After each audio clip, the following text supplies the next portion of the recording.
Now the floor is to Professor Monique Raats. She's a professor and the chair of the Food Consumer Behaviour and Health Research Centre at the University of Surrey in the UK.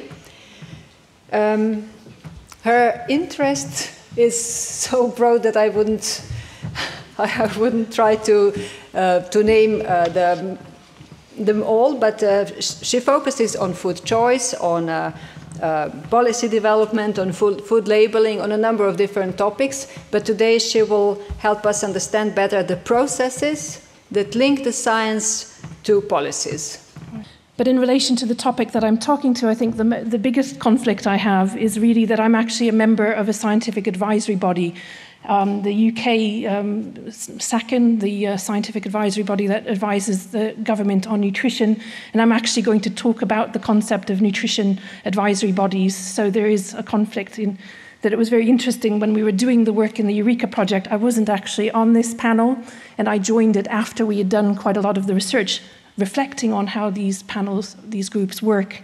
And now sitting on the body, I am in conflict sometimes sitting in this committee because, having done thinking about how do these committees work and what is their function in society. And that's sort of one of the main points that I want to touch on today is how do we utilize science and what are the processes by which we do that.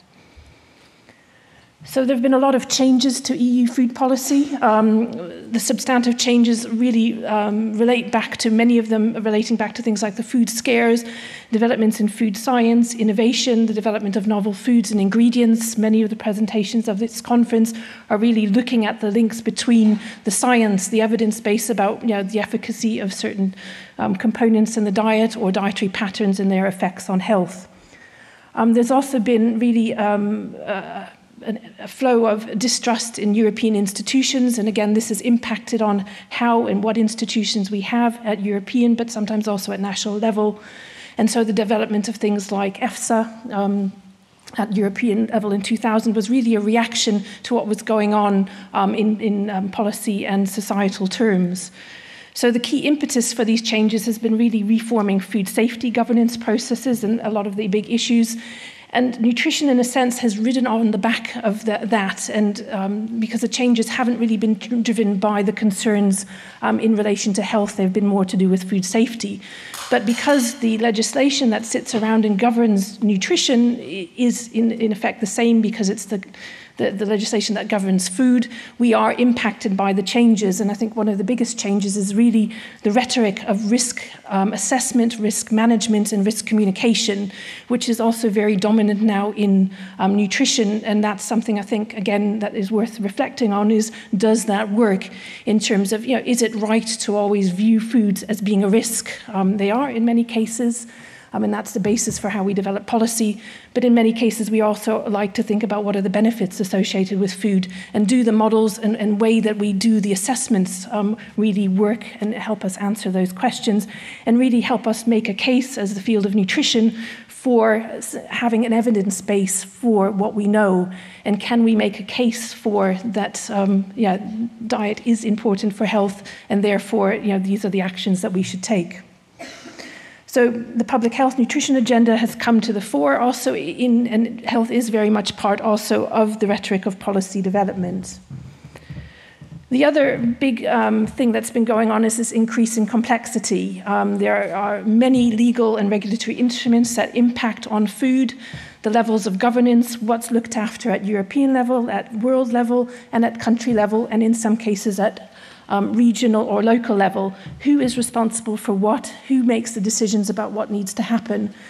And the other issue is that food is so complex that it isn't just looked after by the health professionals.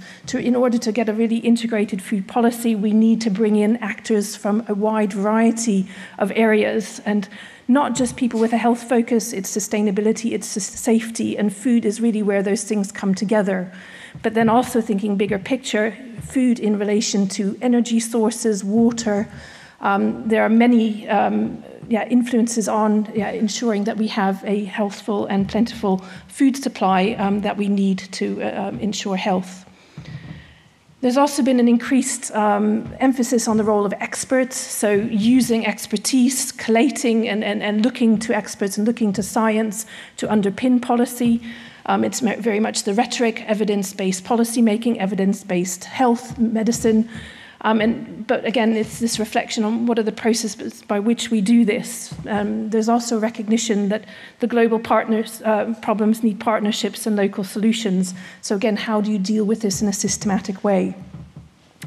And what we've also very much seen, and again, this is different in different countries, is that there's been a move from the state being in control, being really the powerhouse that makes the decisions about how things work, to one being where they have a facilitatory role. And again, depending on the type of governance going on in a country, this again might work differently in different places. But it's the state's role to manage multiple interests and perspectives, and then with the political hat on, then these perspectives and values are different depending on who is in power and what the views are of how things should operate. So one of the groups that we have to really ensure that the science that's done in the field of nutrition feeds into policy is having the use of scientific advisory bodies. We reviewed these as part of the Eureka project, and what we saw is that we have very many different formats around Europe. Some of them are centered around nutrition societies, so very much linked with the organizations that back this conference. You see those highlighted in green on the map. In some countries, it's the Food Safety Authority that plays a central role in asking the questions and setting up a scientific advisory body. In some cases, it's the Ministry of Health, together with an advisory body, and in some cases it's just the Ministry of Health. WHO has done work and shown that so nutrient recommendations typically are developed by these. So these are recommendations about the levels of nutrients that we need, and in some cases there are also advice on different topics. The groups the expert advice through which the expert advice goes into policy making differ, and that really depends on who has set them up and who is asking them the questions. So the route to which the information is utilized is different. And so you can really regard them as what we call a boundary organization. They feed technical recommendations into the policy development process. And they're seen as crucial for public health nutrition policy. And WHO has shown that where there's a link, where scientific advisory bodies exist, there's a link between that and the nutrition policy implementation as well. This slide provides an overview of the composition of a number of different advisory bodies, and we see they vary across countries. And the way that the people are hired and asked to join these varies. In some countries, it's a process that you apply just like for a job. In other places, you're asked to do this. In some cases, you're asked as an individual. Sometimes you're asked to represent a particular body or a field. And so we have quite a wide variety of ways to constitute these, and fields of expertise is one of the criteria, or can be one of the criteria, but there's variability. We, of course, also have at European level within EFSA, the NDA panel also has a similar function to these national bodies. So here we see sort of an overview again for a selected number of countries. Who are the bodies responsible for public health nutrition policy in Europe? And again, we see quite some variety in the setup in different countries. So this again makes for that the process by which science feeds into policy is likely to be different, because the distance between these bodies and the academic community is different. And so the processes by which this happens will differ. Interestingly, what you also see in some cases in the Nordic countries has been highlighted here.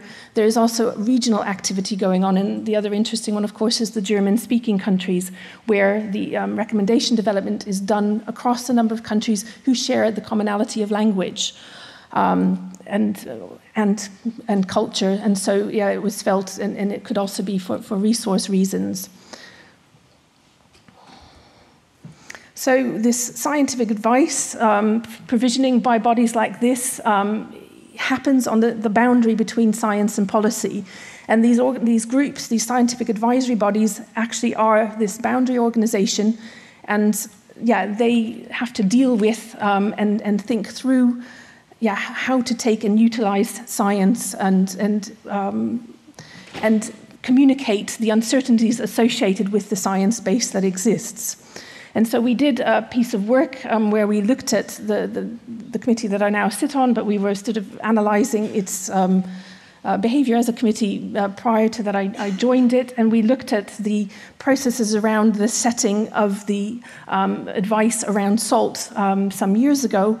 And what we did was analyse the comments that were given, because quite often as part of the process there's a consultation part of the process for the development of recommendations. And so what we did was analyse the consultation responses. They're a very rich source of evidence, of data, to understand how society interacts with the science community. And what was very interesting, whereas now SACN, the advisory committee in the UK, which was set up in 2000, and its precursor was called the COMA Committee, and it was a committee on medical aspects of food, but it had a remit of also advising on policy, whereas this current committee has a remit to just advise on risk assessment. And so the discussions and the issues you deal with are different depending on where you set that boundary. But what was interesting, what happened, and if you looked at all the comments that came from the submitters through the process of developing these recommendations, many of the comments were focused on the nutrition policy development, so the risk management part of the process rather than the risk assessment part, which was being dealt with by this committee. So it really shows that as a community, we don't always think of these things as boundaried in the way of very clearly of risk assessment, risk management, and risk communication. And in discussions, there is one needs to consider, because all of these things are linked. So, but what it was very helpful was to sort of show the value and an understanding of what this engagement process was like, and to really reflect on the necessity of how open these discussions and thinkings of what goes on in these scientific advisory bodies need to be. Because for the advice to be taken up, there also needs to be an understanding of how people have gone about collating the evidence and coming to the conclusions. And much of the activity in our Eureka project was looking and reflecting on the processes by which we do that, and the extent to which one is transparent in these committees about how that's done. So what are the challenges? What can be improved? Scientific advisory bodies bridge risk assessment and policy. Management is about normative issues, and this notion that you bring in and you bring value judgments into what you will and won't do. There are issues with regard to assessment, about the extent to which you can and should be standardizing, and can we come to harmonized processes by which we collate and report science also.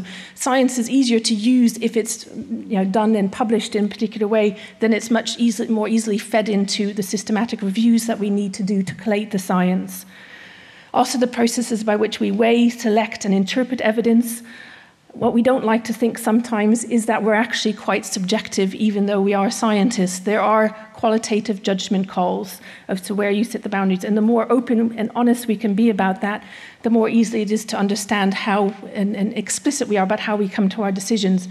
But not to really step back and say science is pure, it is unbiased. There are always judgments, value judgments being made, and it's being as clear as possible how and when that's being done.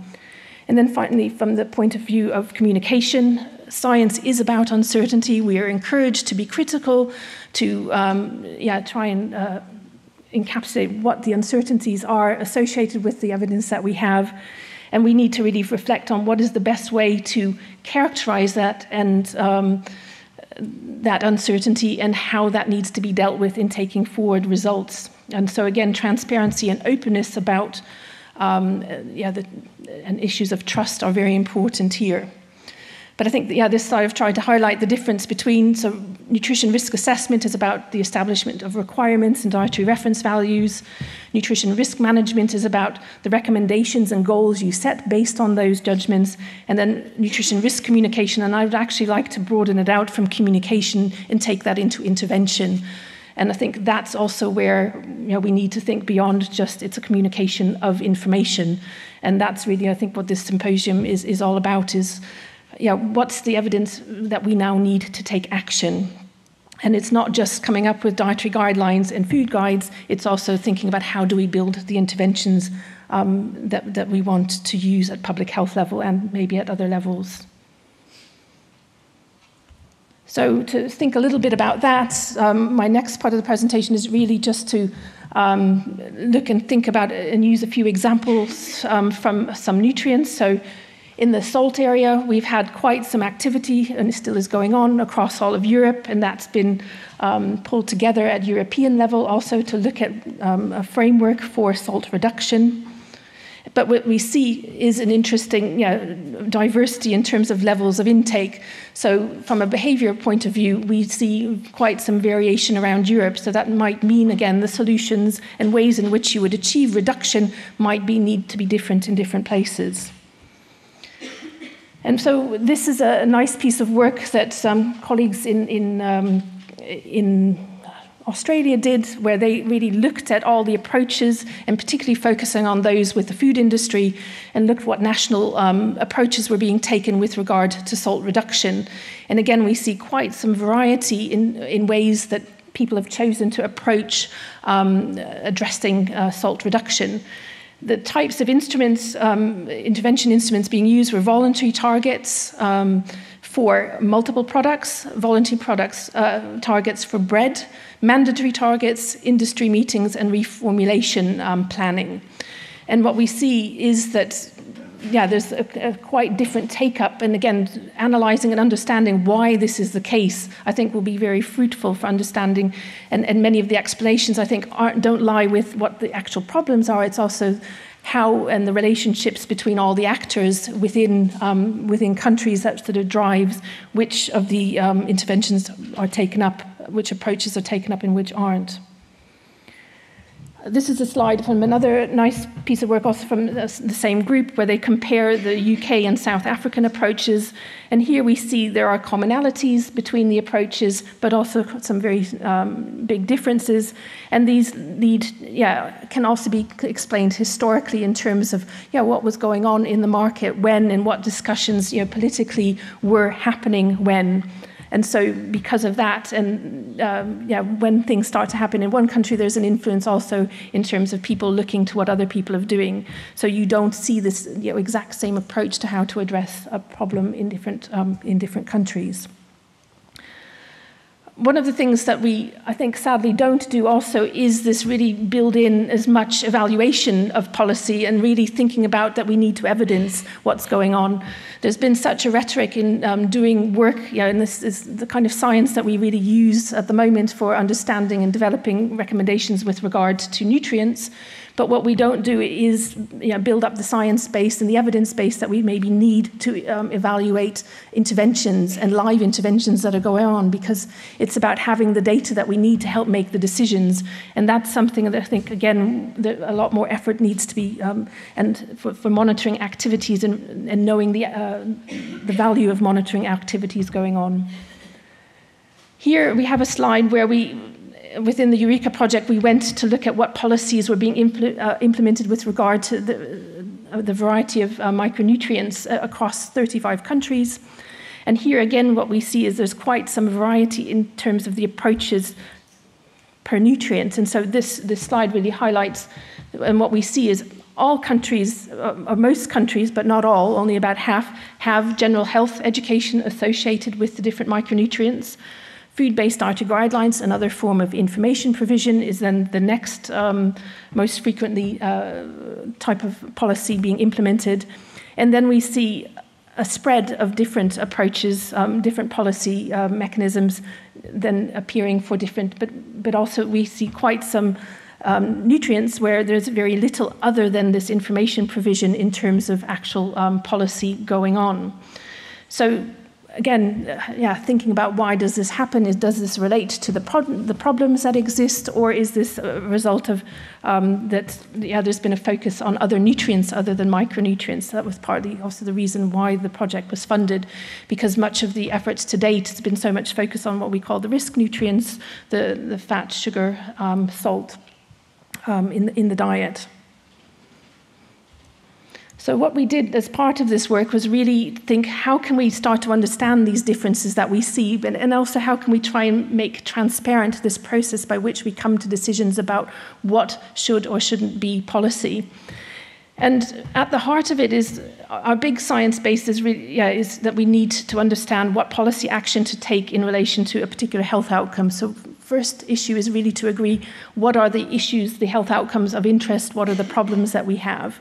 And then to draw on a set of evidence, but it's not just the evidence that we tend to look at in the scientific advisory committees. It's, do we have knowledge of that there's a relationship between nutrient X or diet X and health outcome Y, but also that there's a broader set of evidence being drawn upon to make those decisions. So the purple, the science, is one big chunk of evidence that we use, so it's the systematic reviews, the behaviour sciences Catherine was talking about, nutrient intake data, attitudinal data, all of that can form evidence to inform what choices to make. But we also need to have data on the policies and institutions, the governance network, frameworks, data on existing policy change theories. These are also very important for understanding and choosing the right policy options. And then also an understanding of the wider context, global trends, the media, broader consumer beliefs, things not directly related to nutrition. And I think that again came out very well in Catherine's talk. The reason we do things isn't because we think about them, it's because we live lives in certain ways. And the way we live our lives, the fact that many of us have multiple jobs, live far away from work, those would be drivers of why we eat the way that we do, not because we want to do that. It's the way we are forced in a way to live our lives. And so having data and an understanding of those sorts of drivers and trends will really help inform policy choices. But making this whole process transparent is actually, I think, where the challenge lies. We're doing quite a good job, I think, in the review processes that we've started to develop in the nutrition science, but we need to now also make transparent the process by which we come to decisions about policy decisions. And that, is sometimes difficult because, they aren't evidence-based in the way that we're used to in science. And it's this recognition that other values are just as important as science and that things cannot be only science-driven, but that science needs to be optimally formulated to inform and influence this process. And so how can we best as scientists be doing that? So the model helps us understand policy diversity. And again, this is just again to show that diversity for 3 of the micronutrients. Maybe this slide explains it better. So why do we have different policies around folate, iodine, and vitamin D? They relate to the science base. They relate to the extent there's been previous policies in place and the reasons for which those policies have been in place. And some of them, date back, a long, long time ago. Iodine is a very interesting example of that, where there have been for a long time national regulations and implementation of certain policies. And those then really frame how you take things forward with regard to that nutrient. Vitamin D is an interesting one in that there have been very few policies around that. The science collation there has been more challenging. And I think there, again, and folate's another interesting thing. We have called those nutrients that come from the diet, but vitamin D, of course, isn't just sourced through the diet. It is influenced also by light, and that makes it a much more challenging thing to deal with. Folate in relation to the development of neural tube defects. We like to sort of think of it, we should just be communicating to people they need to take the right sorts of amounts. But all the issues around becoming pregnant are very different and nothing to do with nutrition. And they will probably influence the reasons why people don't take folate. The fact that most people don't, or many people don't plan their pregnancies, it'll then be a behavior to take it in time at the right amount. If you're not planning your pregnancy, it's very unlikely that you would be taking supplements, which would be one route to do that. So, the importance of historical context shaping current policies is very important. The relevance of understanding the stakeholder networks around certain nutrients. There are certain nutrients where there is a very strong interest, possibly because there are disease groups, groups of patients who have a very close relationship with a particular nutrient because of its importance in the development of certain diseases. So again, they will, the way decisions and pushing for research to happen. And it's also all about how much research exists. We often forget the importance of thinking about research funding. We can only collate science that has been done, what science is being done, and how and who is influencing that part of the process, and what the funders will be and would like to fund. And that's also been some of the work that we've done in other projects. InProFood was an FP7 project that looked at that, and to really think about what processes do we have for society to influence science and not forget that science, for the most part, is being done for the public. And so there's an obligation as scientists to actually report and do science that is of use to the public. And I think we, again, sometimes forget that as scientists, that is part of our responsibility. So then, to sort of think about what are the routes to change, and I won't do too much on this because I think Catherine's done a very nice job, but thinking about the need for change, it is through food choices and through supplement choices that you can increase nutrient intakes. Food choices relate to preparation, the meals that we eat, the amounts that we're served, and those all ultimately influence the levels of nutrients that we take in. Changing diets can be done in many different ways, and this is also something that we sort of really need to think about. We don't just think about at nutrient level, or we can. So we might be interested in changing the intakes of single nutrients. That can be done through adding new foods, taking away foods, changing within a product category, changing between product categories, or through supplements. We could also think about targeting several but not specific nutrients. This could be done by favoring foods that have a high nutrient density, or avoiding things that have a low nutrient density per energy unit, and again, or using supplements. And then other sorts of interventions where we change diets would be about changing eating behavior, so about the portion sizes that we eat, the composition of meals, and the meal patterns. And thinking about interventions, I think it's very important to think, what is it that you're trying to change at what level, and then to tailor the interventions appropriately to deal with that. And then the other importance, again, this sort of links to what Catherine was talking about before, is to really think in terms of mechanisms. And we have a host of science that we can draw on that's not food specific from the social sciences that sort of helps us and enables us to do studies to understand food-related behavior. And here we can, so I would encourage people to really think in terms of mechanisms. So mechanisms associated with belief formation, the cognitive ones, that, so what do we think and know in relation to food?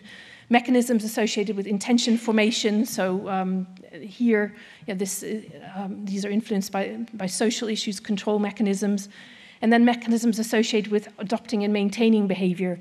And I think this is an area, and I know this is what Rebecca would have talked about if she was here, the importance of those sorts of behaviors in having self-efficacy planning and goal setting. But most importantly, and that's really what she was focusing on, was habits and routines. Much of what we do, as also Catherine highlighted, we don't do because we think about it. We do it because we live the lives we do. We live it.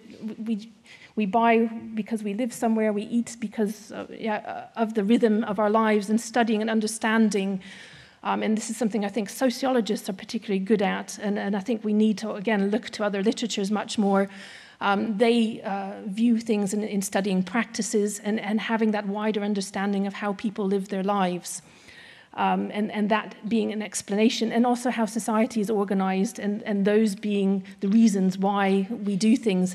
And I think that moves us to interventions which are really not always that focused on the individuals, and moves us away from some of the theories I think that are very nice to sort of think about these individual forms of interventions.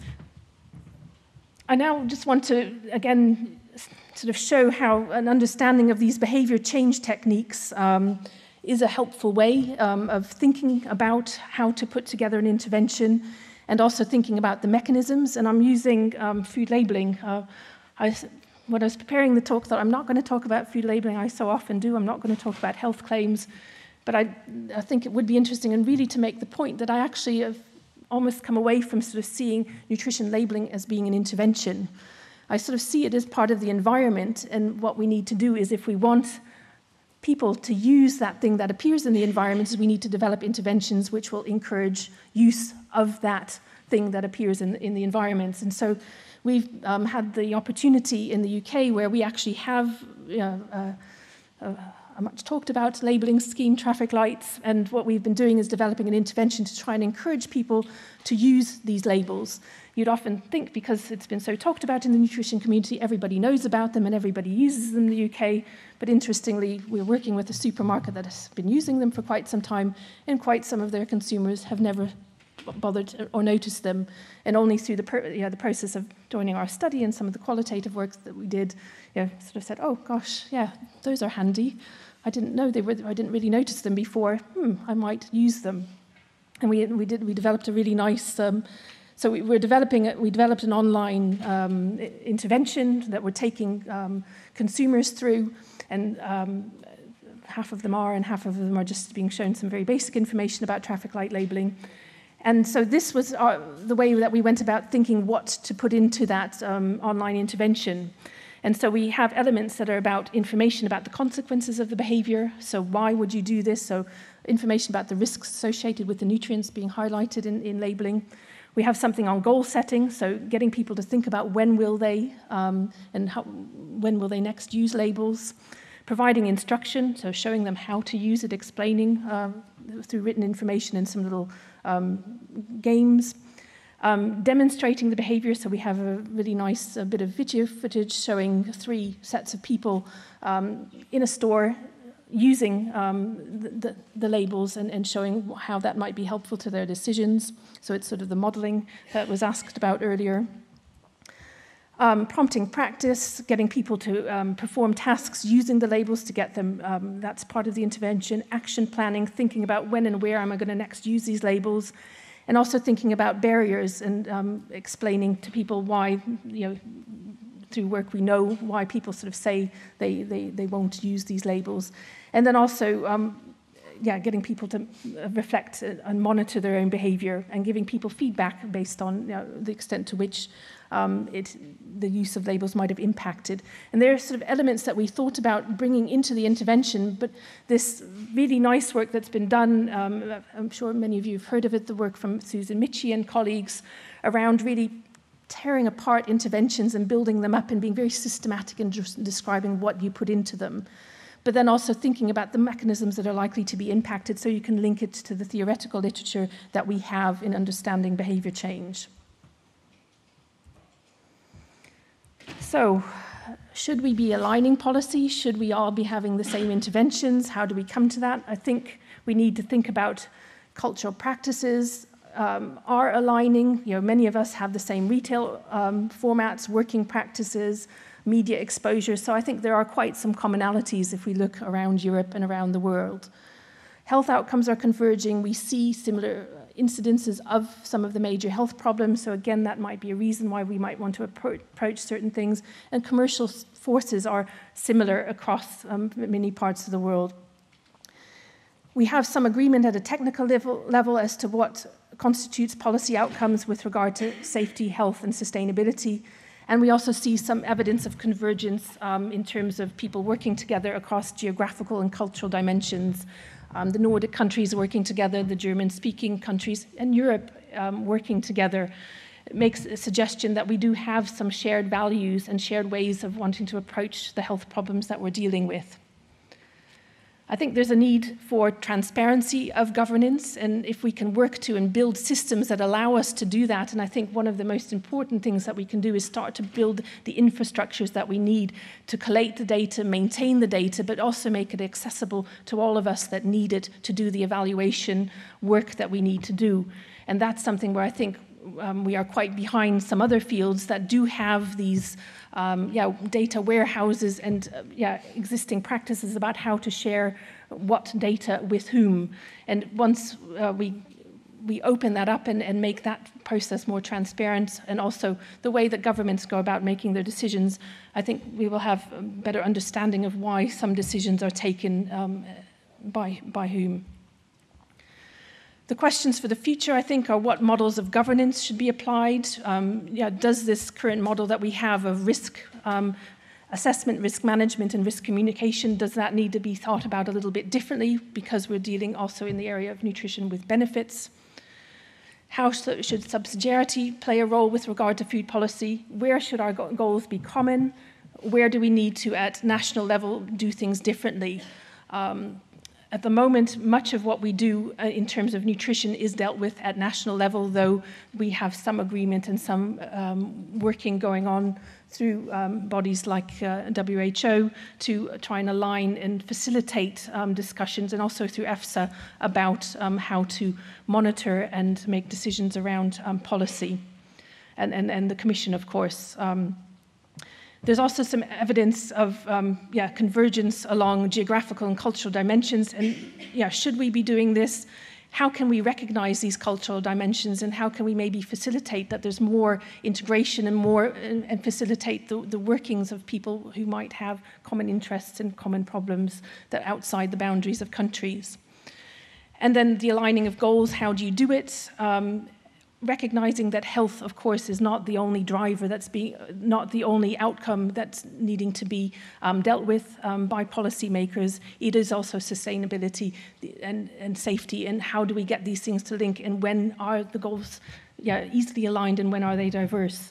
They are, I think, some of the biggest challenges, but to have, I think, always most centrally in mind that we are doing this for the health of the individuals, the consumers, and having the starting point that that's who we're developing policy for, and benefiting and making sure that their voice and their needs are heard in those debates, and that the evidence about what they think and do is brought into the decision-making process. Thank you.